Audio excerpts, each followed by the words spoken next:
Hola, ¿cómo están?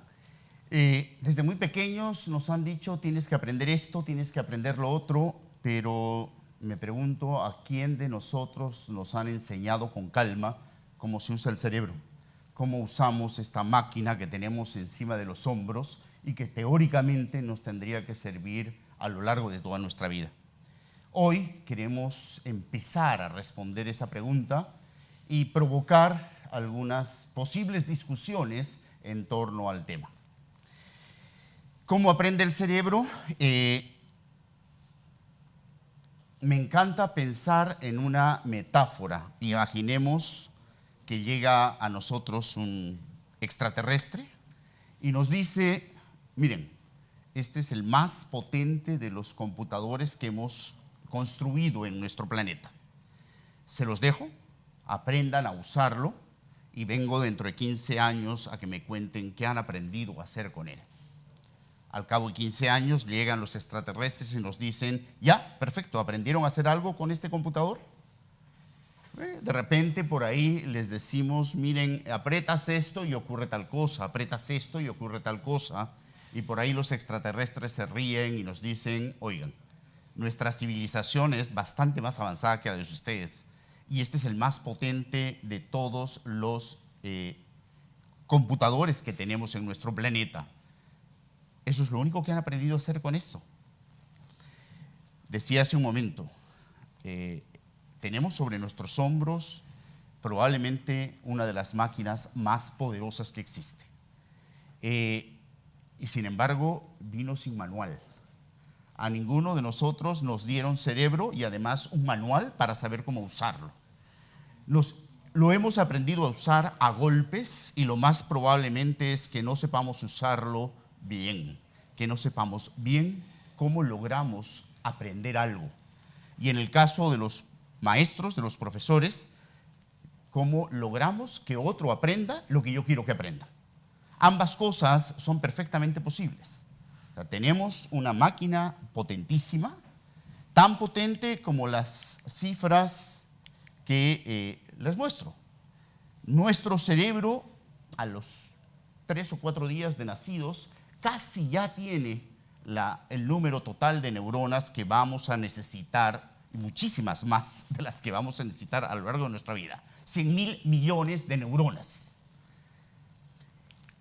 Cada una de nuestras neuronas puede conectarse hasta con otras 10.000 como mínimo. Puede llegar a conectarse hasta con 20.000 sin mayor problema. Y cada conexión no se da porque sí. Cada conexión se da porque ha surgido un aprendizaje nuevo, porque se ha generado una carretera de electricidad, por decirlo de alguna manera, entre nuestras neuronas. Si pensamos en la cantidad de conexiones que se pueden producir entre las neuronas, esta es más o menos la cifra, 100 trillones de conexiones. Las conexiones sinápticas permiten guardar información. Y esa es la cantidad de información aproximadamente que podría guardar nuestro cerebro. 280 trillones de bytes de información. Si un megabyte son 1000 bytes, si un gigabyte son 1 millón de bytes, y si un terabyte es 1000 millones de bytes, pueden sacar la cuenta de la capacidad que tiene el cerebro humano para guardar información. Leí en un artículo el otro día que si estuviéramos las 24 horas del día guardando información en nuestra memoria de largo plazo, ¿cuánto tiempo calculan que nos tomaría llenar nuestra memoria? Si estuviéramos las 24 horas guardando información. Aproximadamente 1500 años.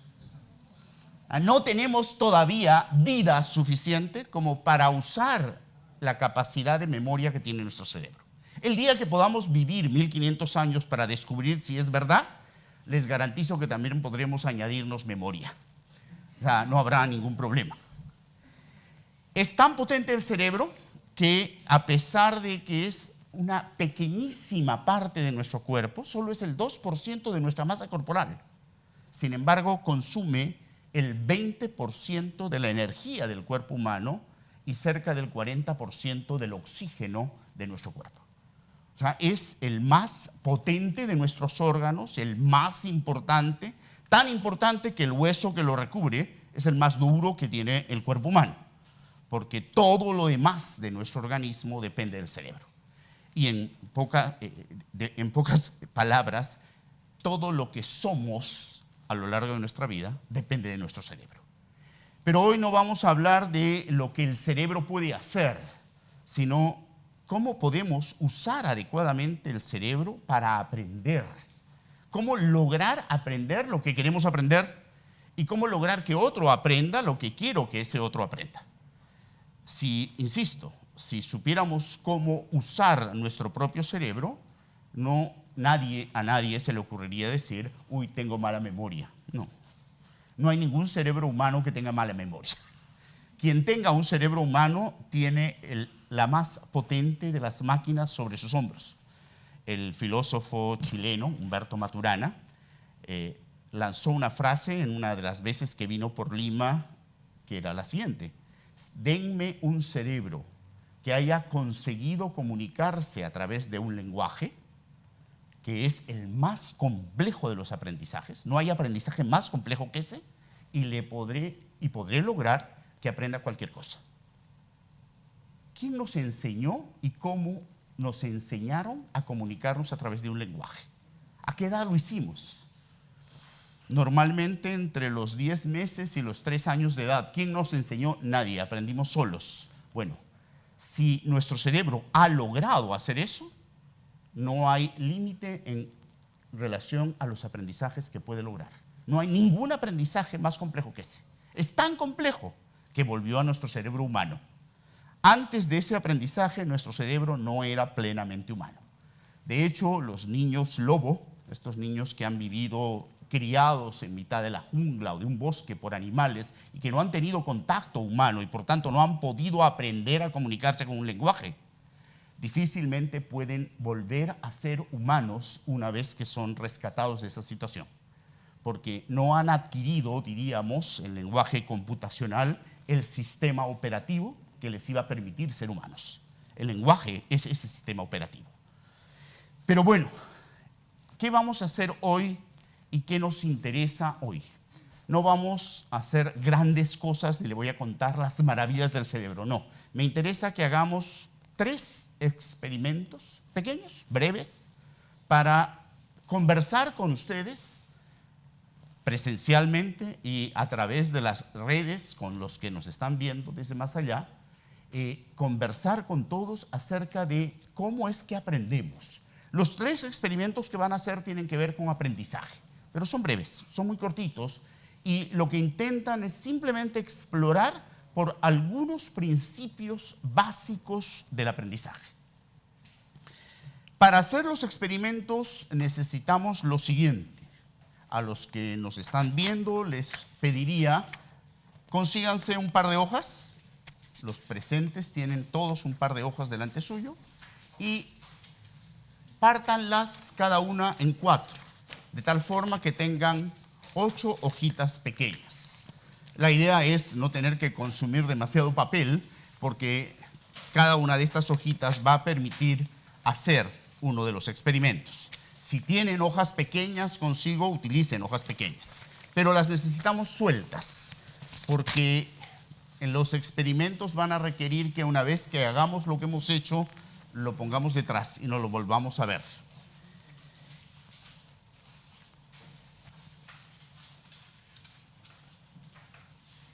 Entre que terminamos de cortar las hojitas, tal vez haya quedado alguna pregunta o haya provocado alguna inquietud mis primeras palabras.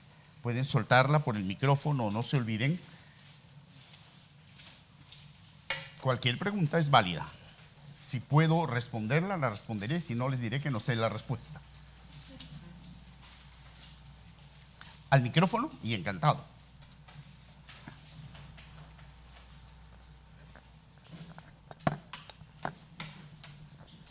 Según lo expuesto, entonces llegamos a la conclusión que el lenguaje nos hace humanos.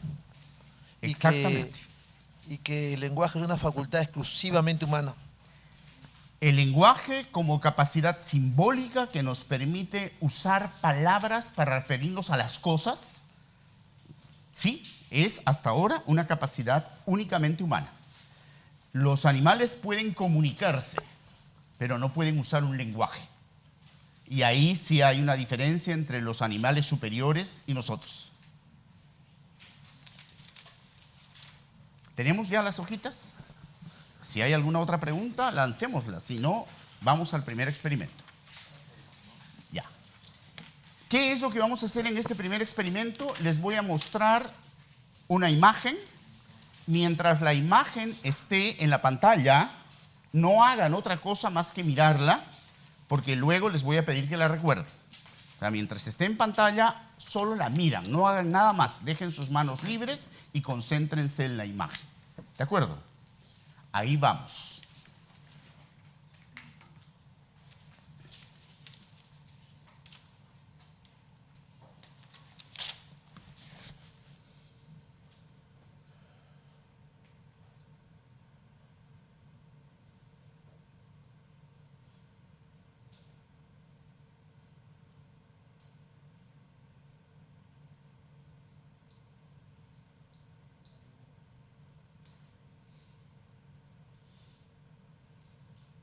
Listo. Hoja número 1. Dibujen lo que vieron en el mismo orden. En el mismo lugar y en el mismo orden. Todo lo que vieron. Todo lo que había en la lámina.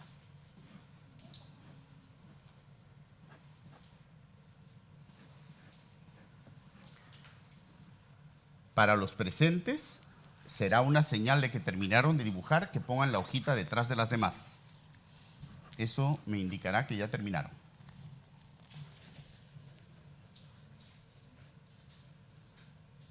No es un examen, es un experimento, así que no se angustien si no recuerdan todo.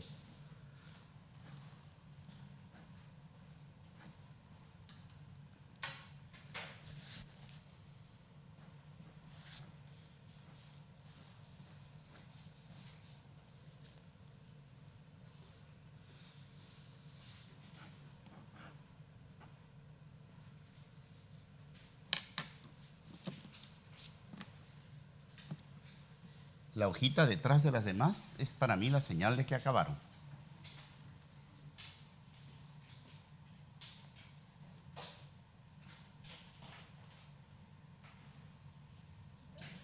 La ponen detrás, debajo de las otras. Oh.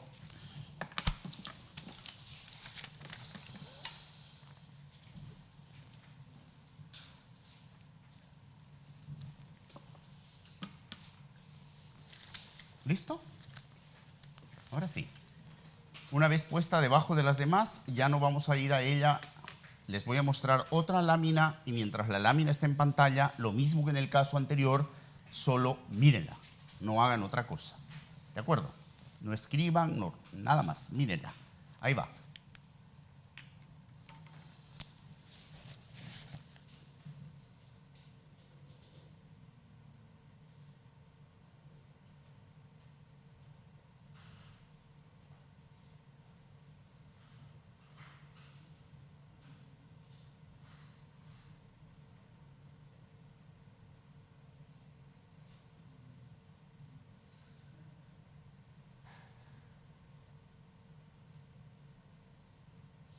Siguiente hoja, lo mismo, dibujen todo lo que vieron en el mismo orden.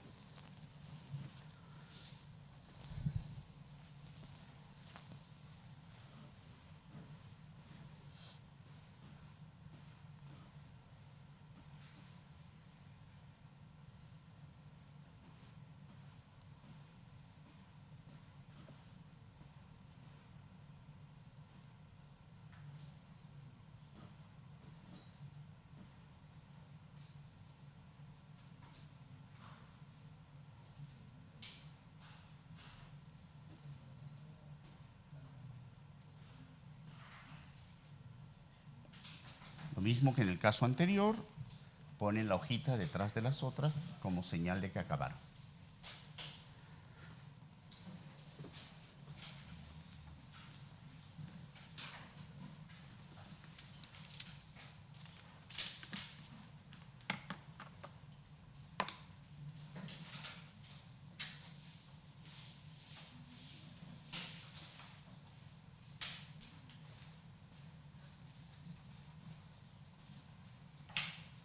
Listo. Vamos a hacer lo siguiente. Esto es lo que vieron en cada uno de los dos casos, en la hoja 1 y en la hoja 2. Les voy a pedir que tomen un color diferente del que usaron para dibujar. En las mesas hay colores. Y que con ese color diferente corrijan los errores que cometieron en cada una de las hojas. Es un error haber omitido algo, lo añaden con ese color diferente. Es un error haber cambiado de lugar algo, lo tachan y lo ponen donde debió estar. Es un error haber alterado sus proporciones, algo que era pequeño lo dibujaron muy grande o algo que era muy grande lo dibujaron pequeño. Corríjanlo. Una vez que han corregido todos los errores, los cuentan, los de cada hoja, y anotan en cada hojita el número de errores cometidos. Esa es la tarea. ¿Cuántos errores cometiste en cada una de las dos hojitas?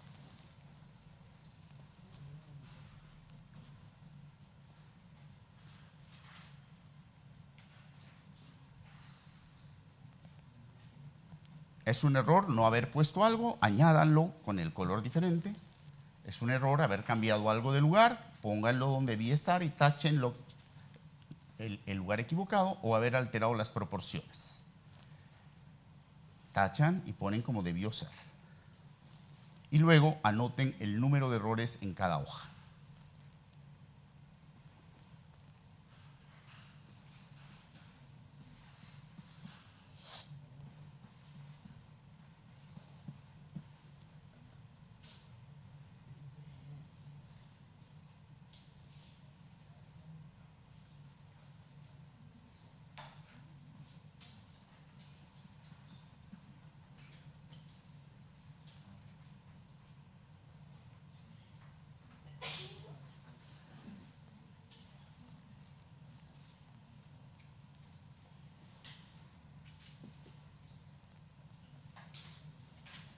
Hemos logrado corregir y contar errores y anotar el número. En cada hojita el número de errores cometidos.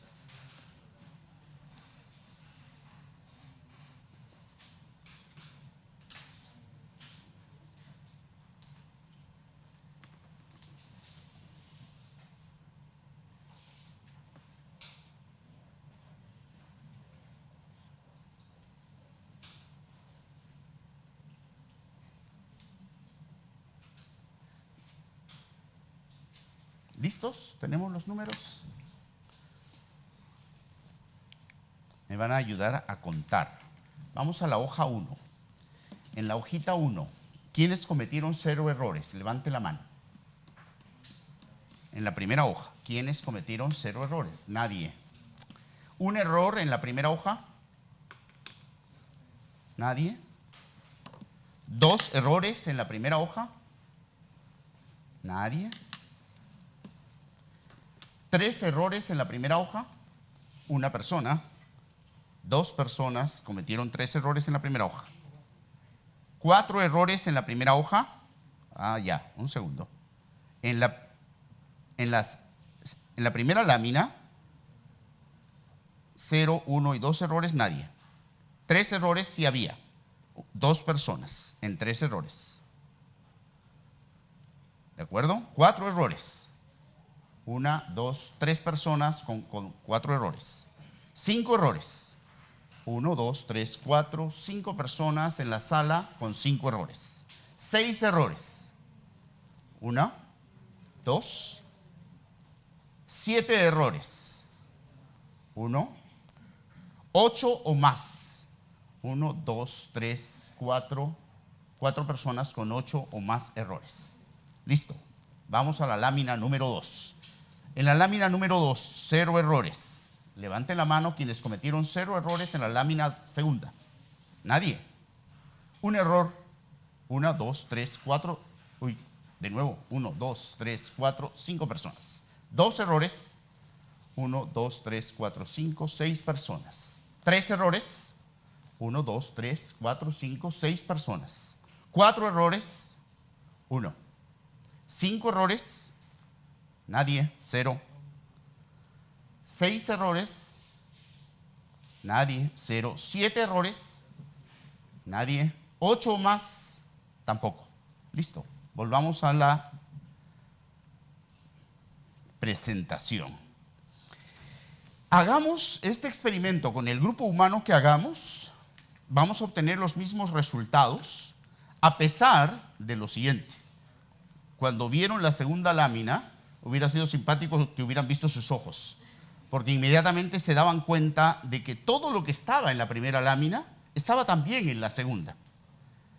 Pero con una pequeña diferencia. En la primera estaban los elementos repartidos por la hoja y en la segunda estaban todos estructurados. Pero había que recordar las mismas cosas. O sea, la misma cantidad de información que estaba en la primera hoja es la cantidad de información que había que recordar en la segunda. Pero hagamos este experimento con el grupo humano que lo hagamos, siempre vamos a tener resultados como estos. Muchísimos más errores en la primera que en la segunda. Muchísimo más difícil de recordar la primera que la segunda.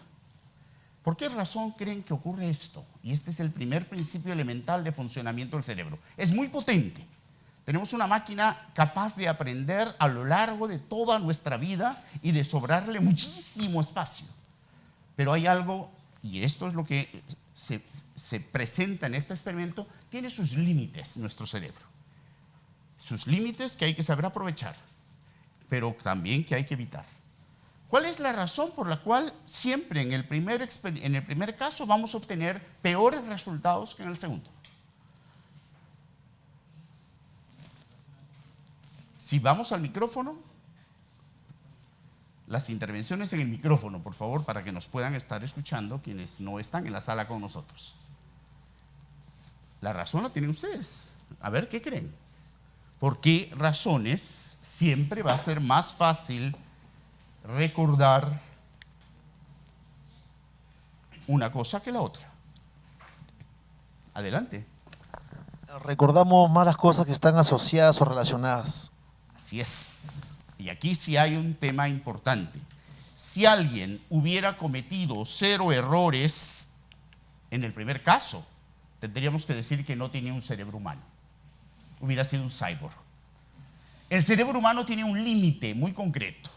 Solo puede recordar 7 elementos o hasta 10 con mucho entrenamiento si es que estos elementos están disociados. El tiempo que han tenido para ver la imagen no les ha permitido generar asociaciones, que es lo que naturalmente el cerebro hace. Si al cerebro le damos información suelta, el cerebro trata de buscar agrupamientos, que es la manera como memorizamos un número telefónico. A nadie se le va a ocurrir memorizar un número telefónico 994001443. No. El cerebro inmediatamente dice, haz paquetes, agrupa. 99-433-24, listo. O sea, aparentemente hemos memorizado 9 números. No, hemos memorizado solamente 3 o 4. Porque para el cerebro un 2 es lo mismo que un 200. Es un número. El cerebro trata de hacer agrupamientos. Si yo les permitía ver la primera lámina más de los 30 segundos que estuvo a la vista, su cerebro iba a tratar de armar grupos, natural y espontáneamente.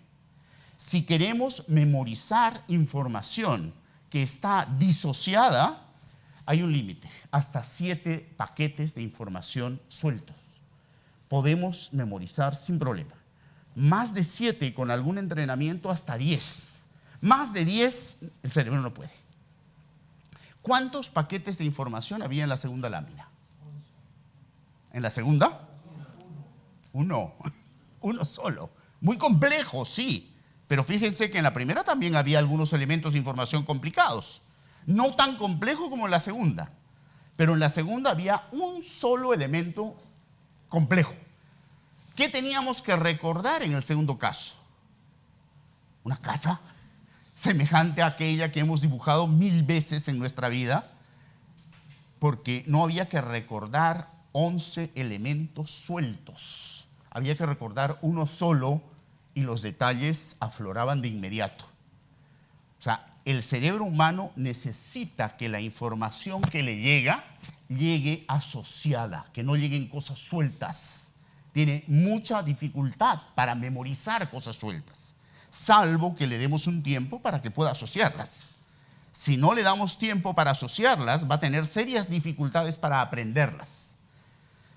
Primer principio, la información que está asociada se recuerda y aprende mucho más fácilmente que la que está disociada. Y esto tiene consecuencias importantes. Si quieres aprender cualquier cosa, que venga la información asociada, que no te la den por pastillitas sueltas. Si quieres lograr que alguien aprenda algo, no le des cosas sueltas, dáselo todo integrado, porque le estás creando dificultad al cerebro, porque el cerebro no aprende cosas sueltas, tiene mucha dificultad para hacerlo más bien, necesita que estas vengan asociadas. Preguntas, comentarios sobre este primer principio, porque los otros experimentos exploran otros principios. Sí, al micrófono, por favor. Según lo que está diciendo en este caso, en el caso del aprendizaje de palabras para un niño, me está diciendo que entonces sería más sencillo para un niño aprender palabras completas que aprender letras sueltas. Así es, porque la palabra tiene sentido. El niño va a aprender más fácilmente mamá que a, porque no tiene sentido. Son 4 sonidos que carecen de sentido. Las cosas tienen que estar asociadas y tener un sentido para que el niño pueda aprenderlas más fácilmente, o cualquier persona. Si a mí quieren que aprenda cosas que están sueltas, voy a tener dificultad. Y eso le pasa a todo cerebro humano. No hay cerebro humano que pueda hacer lo contrario. Por eso decía, si alguien hubiera cometido 0 errores, no tenía un cerebro humano, porque eso no lo puede hacer el cerebro humano. ¿Alguna otra pregunta, otro comentario? Vamos bien con ese primer principio. Perfecto. Vamos al segundo. Y este segundo experimento requiere lo mismo que en los casos anteriores. Les voy a presentar algo, una lámina, y mientras que la lámina está en pantalla, no hagan nada. Concéntrense en ella y el tiempo que va a estar con ustedes. ¿De acuerdo? Ahí va. Quiero que memoricen esa manera de escribir los números. Vamos a escribir los números utilizando esos códigos.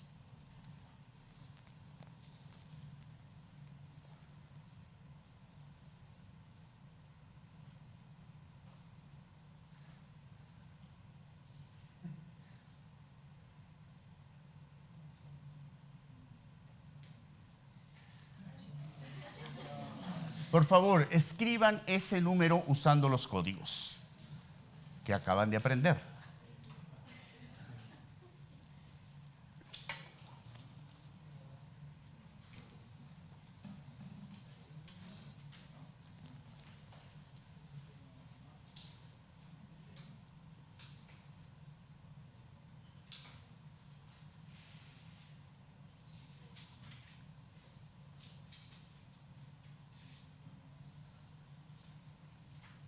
Cuando hayan terminado, ponen la hojita debajo de las otras y esa será señal de que acabaron.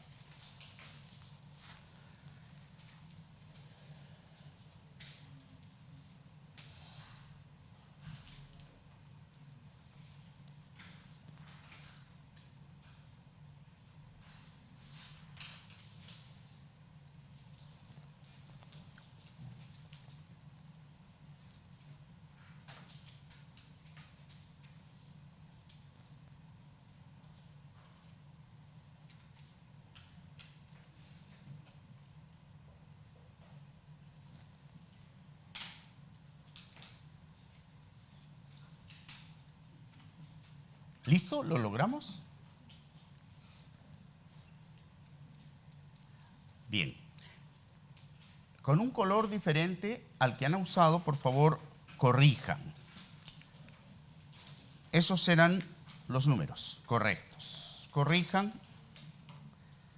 No vamos a anotar esta vez, pero sí me interesa saber cuántos errores cometieron.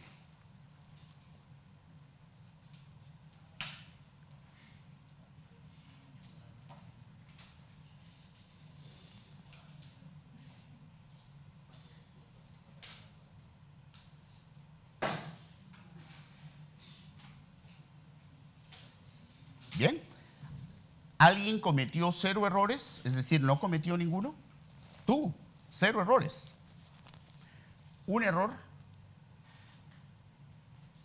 2 errores, una persona, 3 errores, 1, 2, 3, 4, 5.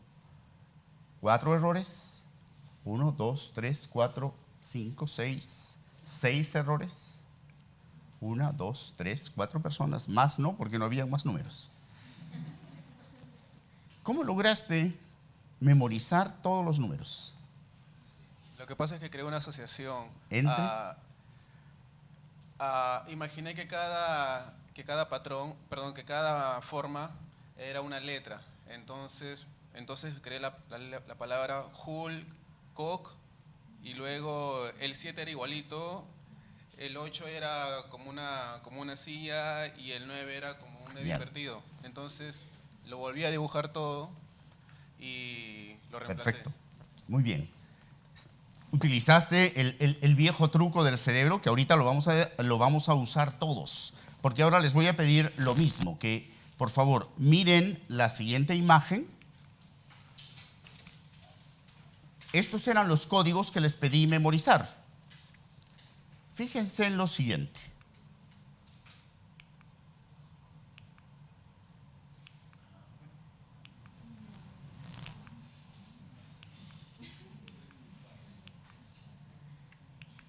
Vamos para atrás.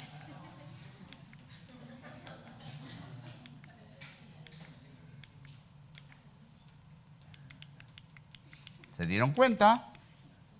¿Sí? Escriban este número ahora.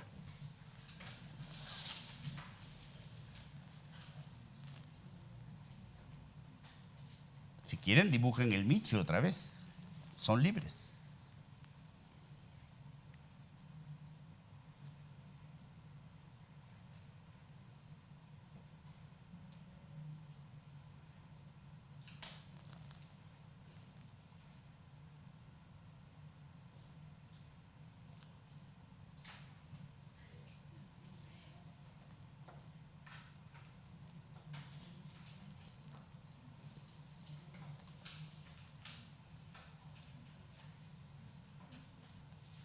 ¿Listo?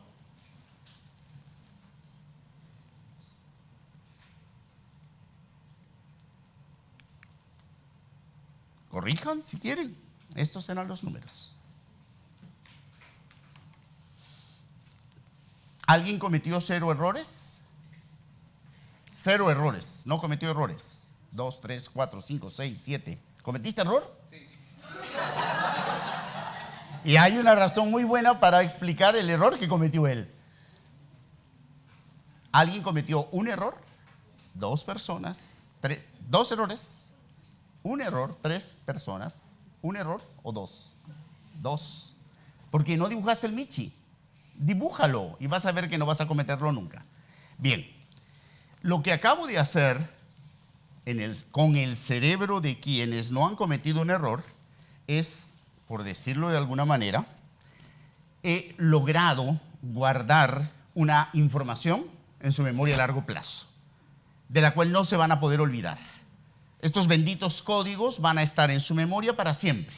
Habría que producir lesiones físicas en varias zonas del cerebro para poder lograr que borren esos códigos. Los van a poder recordar cuantas veces quieran.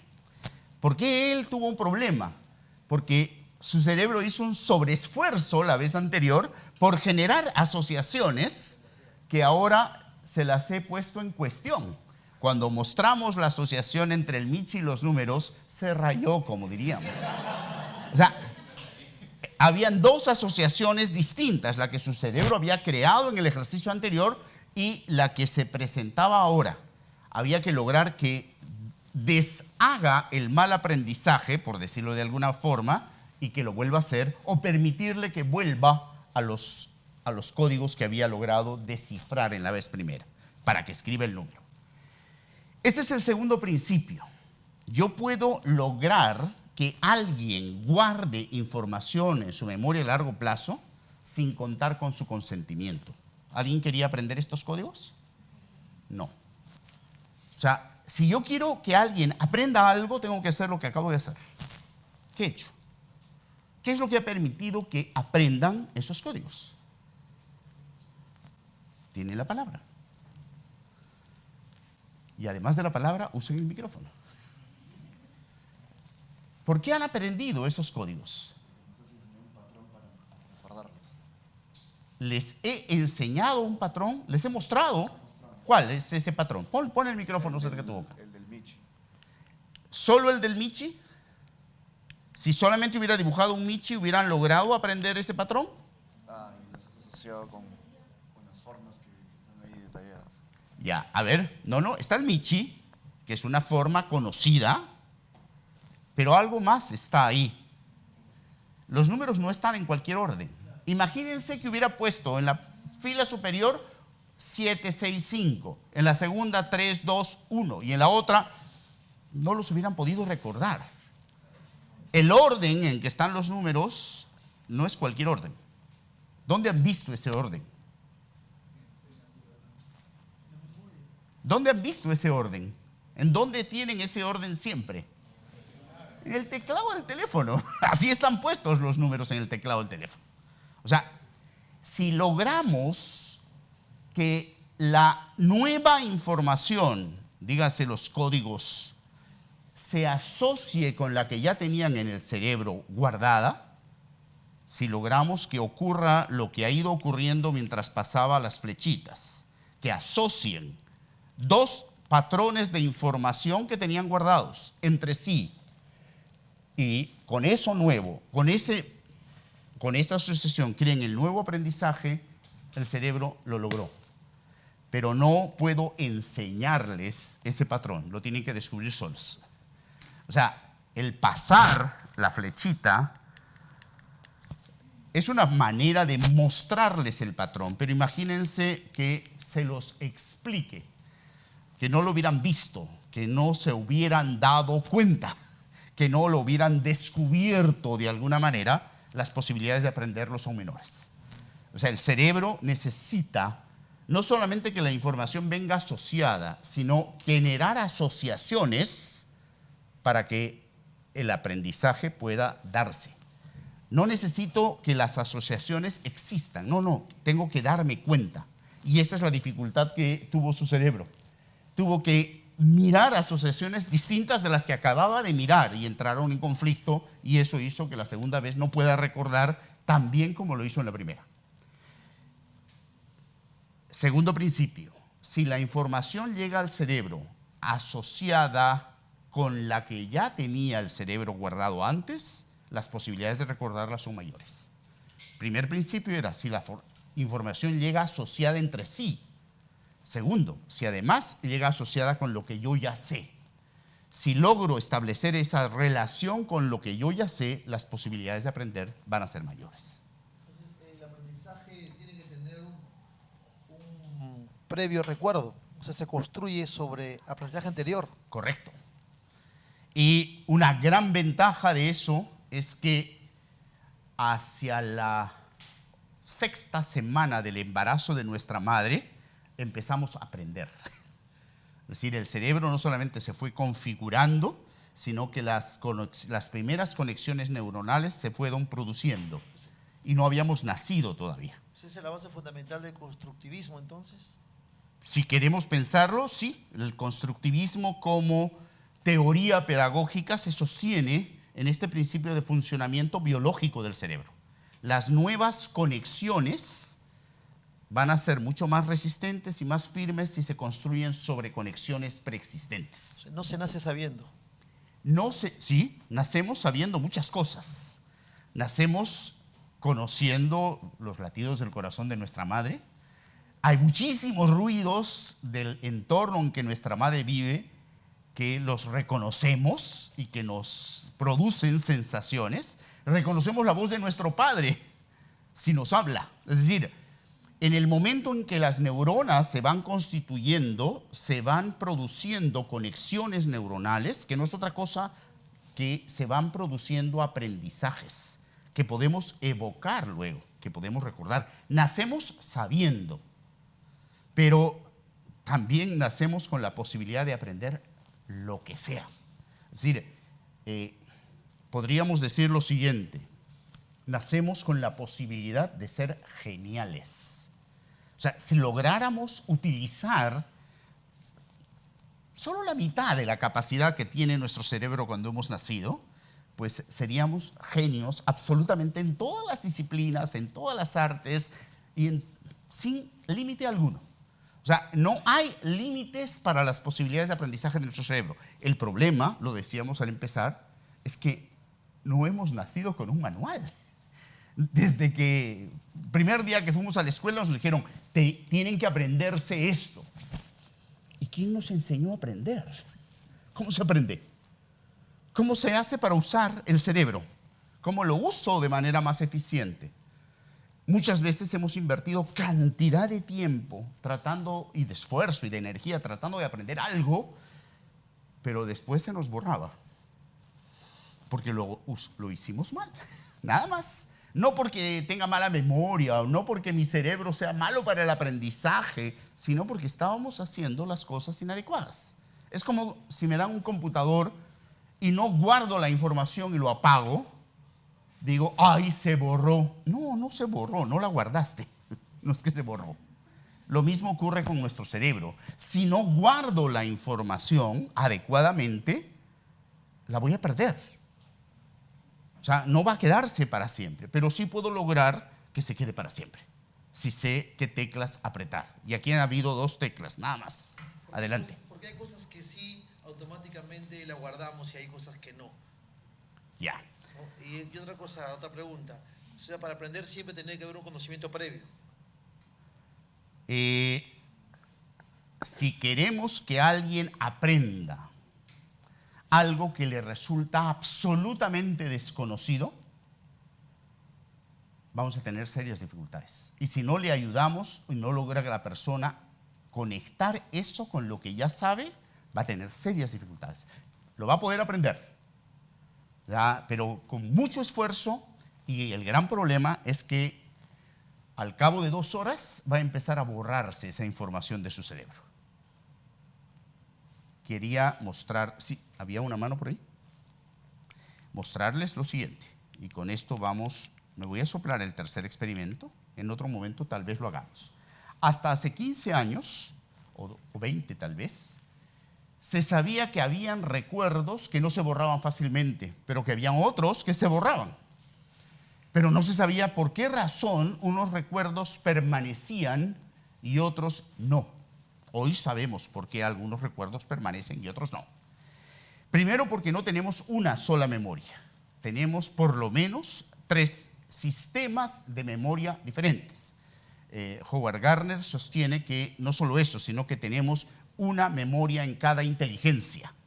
Pero vamos a decir que esa memoria de cada inteligencia forma parte de un sistema de memorias. Y hay 3 memorias radicalmente distintas, como 3 sistemas. Cuando llega información a nuestro cerebro, primero pasa por una memoria que uno diría es poco potente, porque guarda la información hasta por 10 segundos, pero es probablemente la más potente de nuestras memorias, porque cuando llega la información, más bien, todo el tiempo está llegando información al cerebro, por todos nuestros sentidos. En este momento estamos escuchando, estamos oliendo, estamos saboreando, estamos sintiendo a través de la piel, estamos viendo, y toda esa información, todos esos estímulos están llegando al cerebro. El cerebro tiene 10 segundos, no más, la memoria perceptual, para decidir, ¿le presto atención o no le presto atención? ¿Le presto atención o no? ¿Pasa o no pasa? ¿Pasa o no pasa? Si en este momento me pica una pulga, dejo de escuchar y empiezo a rascarme en la picadura. El cerebro de pronto decide, ya no le prestes atención a esto, préstale atención a esto otro. Esto es lo que hace la memoria perceptual. Decide al mismo tiempo a qué estímulos sensoriales prestarles atención y permitir que pasen. Y qué otros estímulos desechar. No prestarles atención, no dejar que lleguen a los procesos intelectuales más complejos. Pero no es la única memoria que tenemos. Una prueba de que esta memoria existe, la más elemental, es que si en este momento apagáramos la luz, seguiríamos viendo la luz hasta por 10 segundos. Es decir, nuestra memoria perceptual guardaría el registro de la luz hasta por 10 segundos, luego de los cuales empezaría a desaparecer. No es que bruscamente desaparecería, sino se diluiría. Esa imagen de la luz desaparecería de la memoria perceptual. Decía, no es la única. Tenemos otra memoria que algunos le llaman memoria de trabajo o memoria de corto plazo. Esta es la memoria que guarda hasta 7 paquetes de información si es que no están conectados. Esta es la memoria que guarda con fidelidad hasta por 2 horas. Después de 2 horas empieza lo que en psicología se llama la curva del olvido. La información que se quedó en esta memoria empieza a olvidarse después de 2 horas si es que no se ha conectado con otras unidades que estaban guardadas, que era tu pregunta. O sea, quiere decir que si no conectamos la nueva información con la que estaba en nuestro cerebro, ¿la vamos a olvidar? No de inmediato. Pero si en 2 meses no la utilizas, te aseguro que ya no la vas a tener. O sea, por 2 meses va a estar ahí, pero va a estar diluyéndose. O sea, desapareciendo lentamente hasta que llegue un momento en que esa información no exista. ¿Cómo guardamos la información en la memoria de corto plazo? Repitiendo. Cuando queremos guardar un número telefónico, repetimos.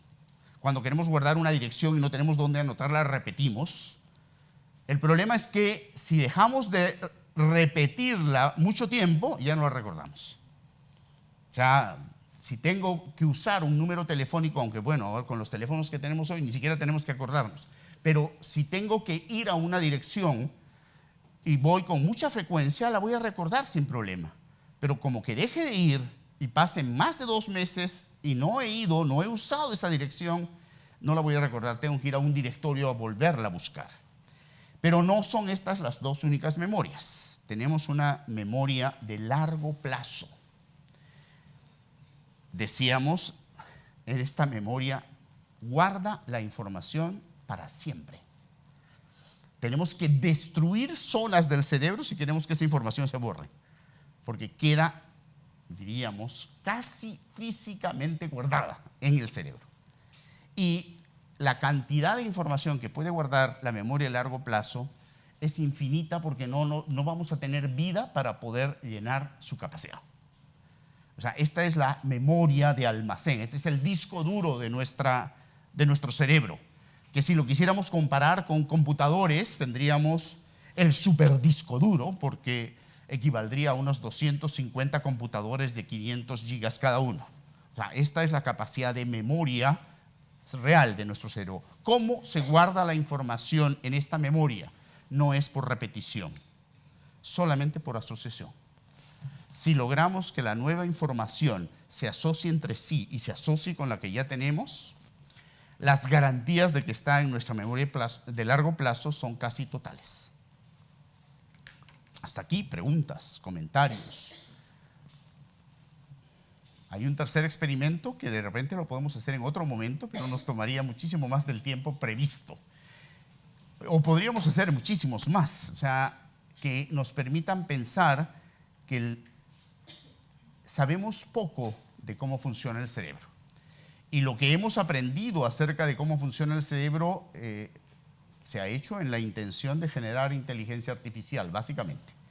Si ahora empezáramos a volver sobre estos principios y usarlos para aprender, podríamos aprender realmente lo que quisiéramos, cuando quisiéramos, porque esa es la otra cosa importante. El cerebro no tiene límite en términos de edad para aprender cosas nuevas. ¿Sí? Pero la mejor forma de aprender entonces, llegamos a la conclusión que es usando la información que tenemos constantemente, o sea, a través de la experimentación, es la mejor manera de aprender. Ya. Hiciste una pregunta hace un momento, ¿cómo hay ciertos eventos que los recuerdo y no los puedo olvidar? Mientras más zonas de mi cerebro se ven involucradas en el proceso de aprender algo, menos posibilidades hay de que lo olvide. O sea, cuando las situaciones son emocionalmente intensas, me va a resultar muy difícil olvidarla. Y cuando son exageradamente intensas, el cerebro tiene un mecanismo para bloquearlo sin olvidarlo, que se llama represión, que es lo que los psicólogos conocen como represión, que es para no recordar ese suceso que me causó tanto dolor, ¿ya? Mi cerebro lo bloquea, como lo cubre con una capa negra, pero no lo ha borrado. Ese recuerdo está ahí. Si me hipnotizan o me someto a psicoanálisis, probablemente ese recuerdo vuelva a aflorar porque nunca desapareció. Simplemente que el problema con los recuerdos, sobre todo con los recuerdos que involucran situaciones, es que cuando los recuerdo, los vuelvo a vivir. Y si son situaciones muy dolorosas, me van a provocar el mismo sufrimiento que me provocaron en su momento. Entonces, el cerebro lo que termina haciendo es protegiéndome y bloqueando esos recuerdos. Pero hay recuerdos que no se borran. Y de lo que se trata es de aprender a usar el cerebro para no tener que volver a estudiar lo que ya sabía. O sea, si tengo que volver a estudiar lo que ya sabía, es que realmente nunca lo aprendí. Si lo hubiera aprendido, no tengo que volver sobre ello. De lo que se trata es cómo logro que la información llegue a esa memoria de largo plazo. Adelante, todavía sí. Una manera de aprender mejor es asociándolo a una emoción, el aprendizaje. Usando el cerebro completo. Les cuento en qué consistía el último experimento que íbamos a hacer. El tiempo no lo va a permitir que lo hagamos. Íbamos a hacer lo siguiente. Iba a leer yo el texto en voz alta, haciendo mímica y muchos movimientos. Luego les iba a pedir a ustedes que dibujen lo que el texto dice, que hagan un dibujo con 3 colores de lo que el texto dice. Luego les iba a pedir que comparen el dibujo con las otras personas de su mesa y que, sin ver el texto, me vuelvan a decir qué decía en el texto. Es decir, les iba a pedir que me escuchen, que me vean, que lean, que piensen qué dibujar, cómo dibujar, qué colores tomar, qué colores utilizar, lo grafiquen con colores, lo comparen con el dibujo que ha hecho el otro y luego traten juntos de recordar lo que decía. Es decir, que utilicen todo su cerebro. Si en la actividad de aprendizaje logramos que todo el cerebro o la mayor parte del cerebro se vea involucrada, inclusive las emociones, pero no solamente las emociones, podemos lograr que el aprendizaje pase directamente a la memoria de largo plazo. Aquí he tomado los PAIs del libro de Paul Redders, Aprendiendo Juntos, y las tomografías de una investigación de Marcus Reichel. Lo que dicen es lo siguiente. En la primera tomografía y el primer PAI corresponden a una persona leyendo palabras. Miren ustedes, la mayor parte del cerebro está inactiva, apagada. Y solamente una partecita está prendida, está siendo usada. Mientras más partes del cerebro se involucran en el proceso de aprender algo, más garantía hay de que eso se va a aprender. Es lo que dice la comparación de estas dos cosas. Si logro que el cerebro escuche, descubra, procese, asocie, exponga, las posibilidades que va a tener de recordar van a ser muchísimo mayores, porque el cerebro está siendo usado de manera más completa. El cerebro siempre aprende de la misma manera. En la primera infancia, la velocidad de aprendizaje es muchísimo mayor. Es decir, en los 3 primeros años de vida se logran establecer casi el 95% de las conexiones sinápticas que vamos a tener a lo largo de toda nuestra vida. Lo más probable es que en adelante, más bien, lo que ocurra es que muchas conexiones sinápticas que se lograron en la primera infancia empiecen a apodarse porque no las usamos. O sea, la velocidad de aprendizaje en la primera infancia es increíble. O sea, un niño a los 3 años ha desarrollado muchísimas más posibilidades cerebrales de las que va a poder usar a lo largo de toda su vida. O sea, y lo que va a ir ocurriendo en diversos momentos es que más bien aquello que no se está usando se pode, ¿no? Aquello que no está siendo estimulado se pode. Y en el caso del sistema educativo en el nivel inicial, utilizan mucho estas repeticiones, o sea, solamente trabajan la memoria a corto plazo en todo caso. Si solo utilizan la repetición, sí. Ahora, los niños pequeños aprenden a pesar de los adultos. Es decir, los niños más pequeños, el solamente estar en la situación con muchos estímulos, con otros niños jugando, eso es suficiente para desarrollar una cantidad de conexiones neuronales increíble. Te doy un ejemplo que va a permitir entender esto mejor. Si yo le pidiera a cada uno de ustedes que piensen por un instante en aquello de lo cual se sienten expertos.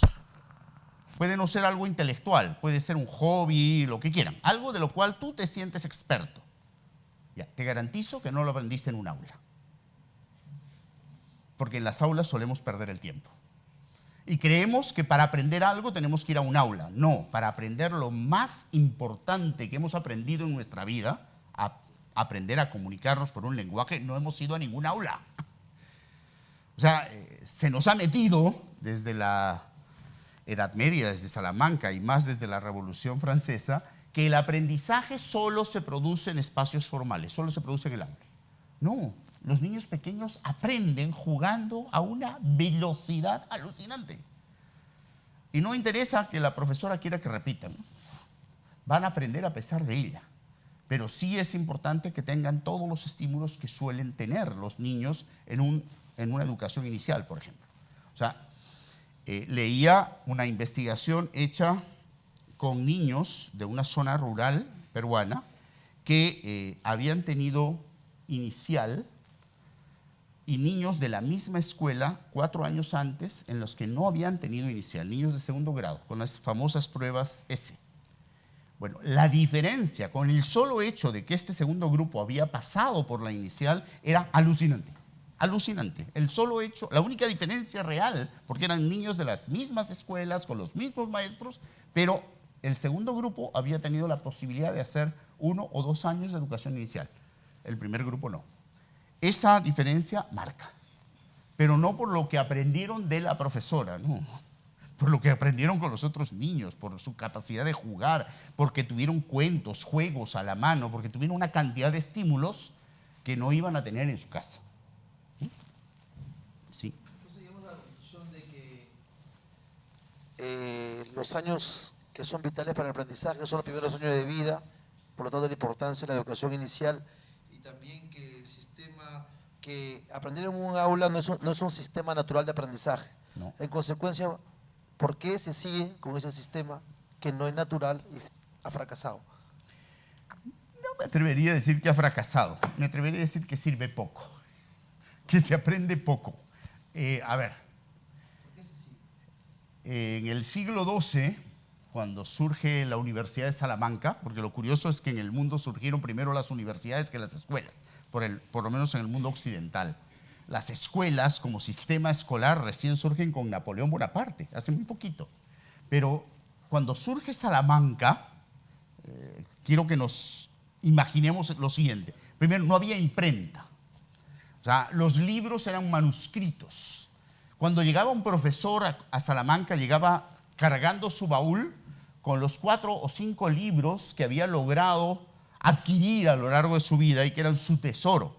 Eran tan su tesoro que no los compartía con nadie. Y no había forma de que los fotocopien tampoco. Entonces, si tú querías aprender algo en esa época, no te quedaba más opción que ir a escuchar al maestro que lo sabía todo. Por lo menos sabía todo lo que sus libros decían. Y probablemente algunos otros libros más que había logrado leer. No había otra forma de aproximarme al conocimiento que no fuera leyendo lo que el maestro decía y escuchando al maestro. Hoy, si tienes un teléfono inteligente que tiene Google, puedes poner la pregunta que quieras. Y vas a encontrar respuesta a cuanta pregunta quieras encontrar. Es decir, hoy es absurdo decir que uno va a la escuela o a la universidad para recibir información. Te garantizo que en Google encuentras información más actualizada que la que puedes encontrar en el aula. O sea, pensar que hoy la escuela es el espacio para recibir información, ¿qué? Lo fue en el siglo XII. Hoy las formas de aproximarnos a la información son otras. Y sin embargo, ¿por qué seguimos yendo a la universidad o a la escuela a que nos digan lo que tenemos que saber? A que nos cuenten lo que tenemos que saber. Porque lo tenemos metido aquí. Es un chip con el que, si no mostramos el certificado que nos dio alguna escuela o universidad, no hay forma de que alguien acepte que sabemos cosas. Tiene que decirlo el certificado. Y el certificado en realidad dice que aprobemos los exámenes. Y dice acerca de si recordaba luego eso después del examen. Una semana, 2, 10, ¿no? O sea, se nos ha metido en el tuétano un sistema educativo que no estaba pensado para provocar y producir aprendizajes, sino para transmitir información. Hoy, si pensamos en que el sistema educativo es para transmitir conocimientos, ¿qué? Hay otros medios más eficaces para transmitir información que una escuela o una universidad. O sea, los medios de comunicación son mucho más eficaces transmitiendo que una escuela o una universidad. La escuela o la universidad hoy no es para transmitir conocimiento. Hay otros medios para eso. He escuchado un nuevo concepto de la escuela que debe ser un centro de estimulación de la inteligencia. Correcto. Y ya no un centro de transmisión de información. Correcto. O sea, a la escuela, imagínate un niño que tiene al alcance de su mano. ¿Cuántos canales de televisión puede tener un niño si es que en la casa hay conexión de cable? ¿Más de 100? ¿180? ¿200? ¿Más de 200? ¿300? Ya. 300 canales de televisión a su disposición las 24 horas del día. Cuando en mi casa se compró el primer televisor, era blanco y negro, solo se veían 2 canales, uno 4 horas al día y el otro 2 horas al día. Y no había más opción. Y para cambiar de canal hacías crack, crack, crack, crack. Listo. Y eso era todo lo que había de acceso en términos de información desde la televisión.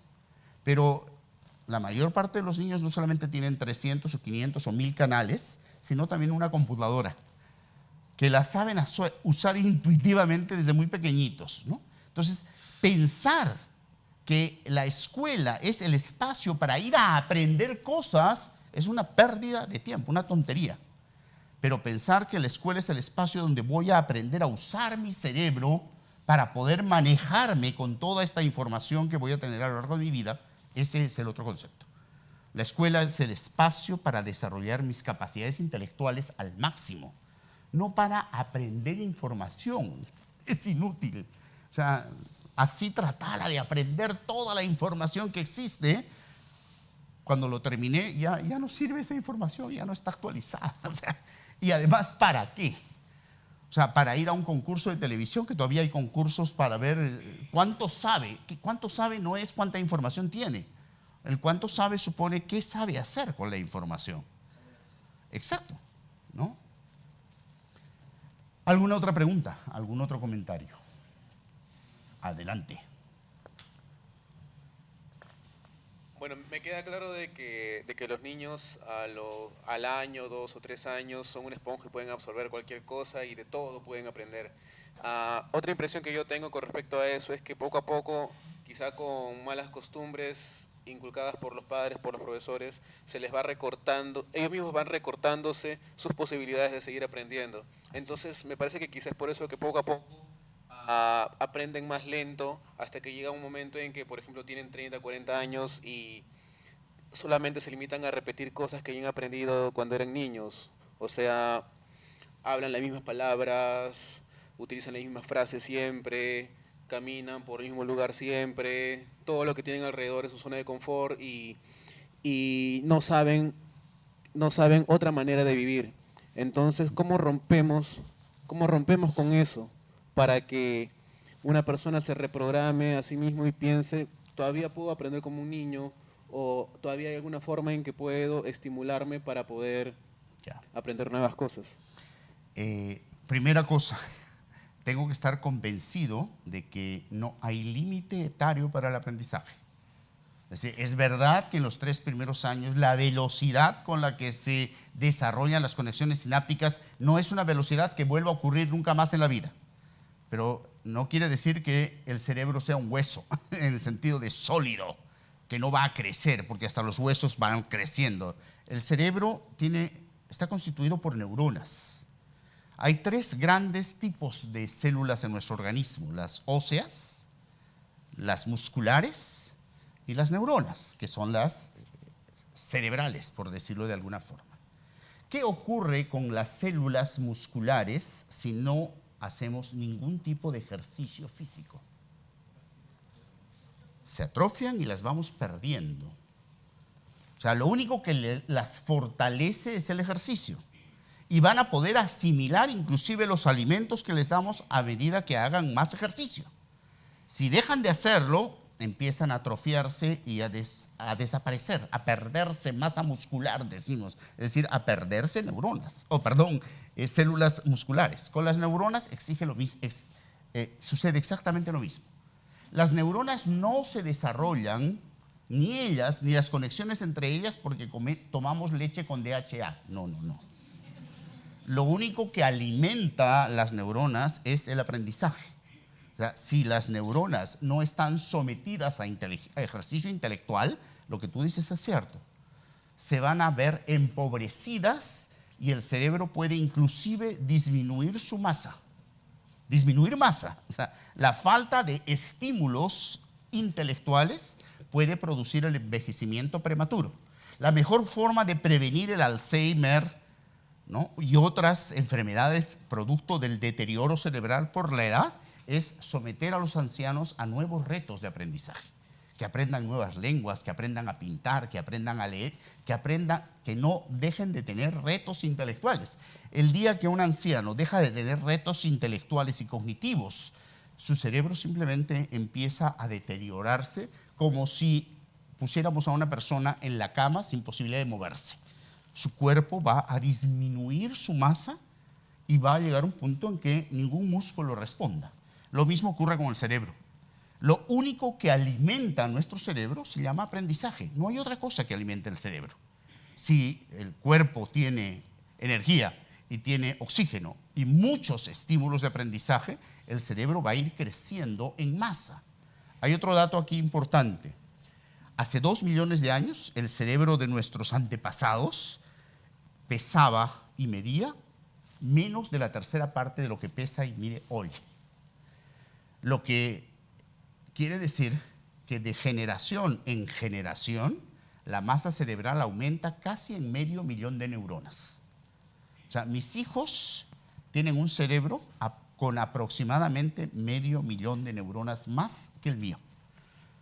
Porque si no, no podríamos explicar cómo en 2 millones de años el cerebro humano se ha triplicado en su volumen.